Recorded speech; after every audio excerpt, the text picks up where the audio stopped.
dance may also reflect the way you behave in your life. That's my mother's belief.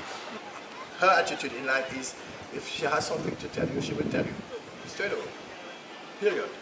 You know, and in dance is the same. You know, whether you can do or you cannot do, you give or you don't give. As simple as that. And that if you have a problem, you say it. If you're not able to say it, well, you deal with it. It's none of her concern. You see what I'm saying?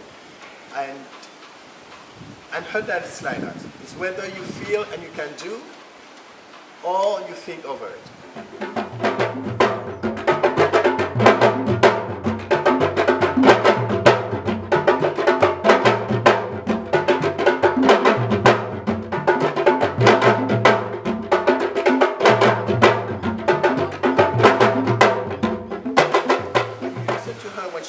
People, you have that strength. Come on, you know, if you behave like this here, you behave like this in the world, you know, in your life, you know. So there is something that always comes through in an unexpected way, if you want, because it's not something that she will focus on and discuss and and raise a point about. She would. You know, she would feel people the way they are, and she sees through them and say, well, that, it hits you.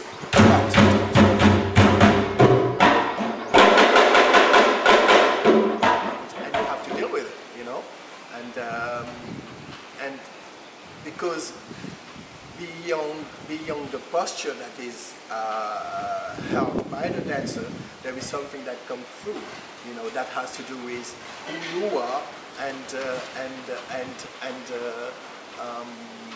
what is the strength you have? You know, are you a strong person? Are you a weak person? Are you, are you ready to confront yourself and go beyond and be strong?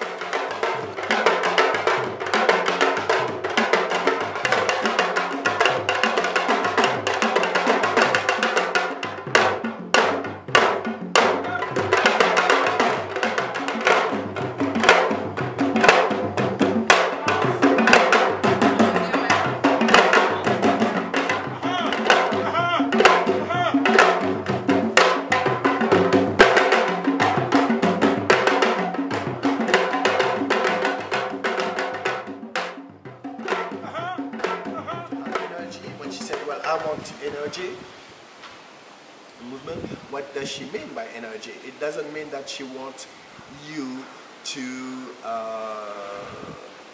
move in a very extravagant way.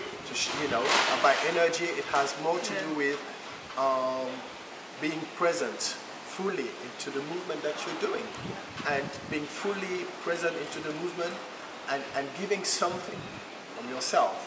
You know, and when you do not that, when you're missing, when your mind is just into what you do, you're not there. You don't give any energy at all.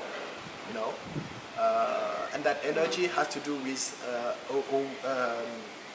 a way of being with the movement, in the movement, a way of feeling the movement,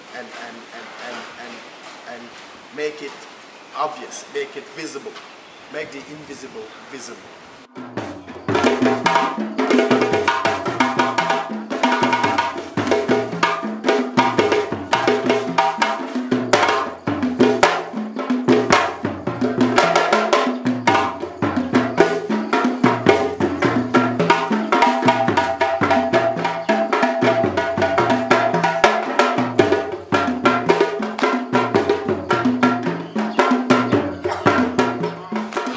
Shows that, you know, for her, elegance is a body that tends to be straight, you know, very slightly bent to allow the walk, yeah. But it's not a deep bending like you find in Ghana or in Nigeria or in Benin.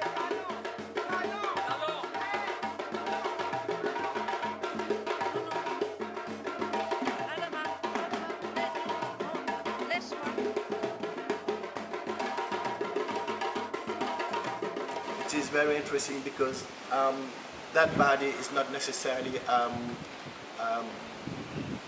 a body that stands.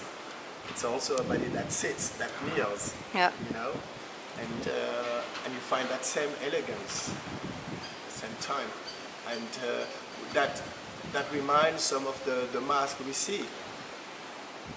Of, you know, sculptures we do have about kneeling, people kneeling or bending, and you find the same pictures, the same images that come through, and that kind of elegance that you see from the masks, different masks, you see it in her work.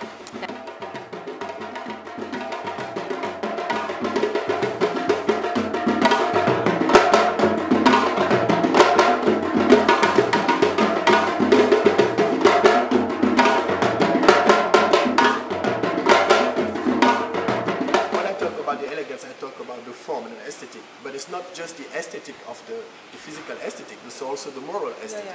You know what I'm saying? So the elegance is not just about having the right posture, it's also having the moral posture in life that helps you to face obstacles and overcome them. You know, and the difficulties that you're facing with the forms that you learn, you know, are symbolic of the obstacles in life that you may face.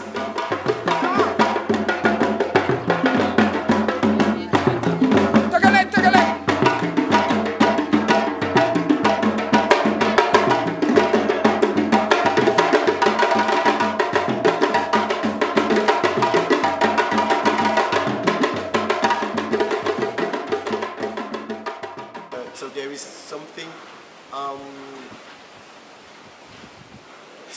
that is not just elegance, but that goes beyond that elegance, and that has to do with the kind of posture that is linked to a spiritual a way of being in the environment. Yeah. And then we reach some symbolic aspect of her technique, but then, you know, she doesn't speak about this directly. Even when she takes people to the baobab, you know, she hardly speaks about that aspect.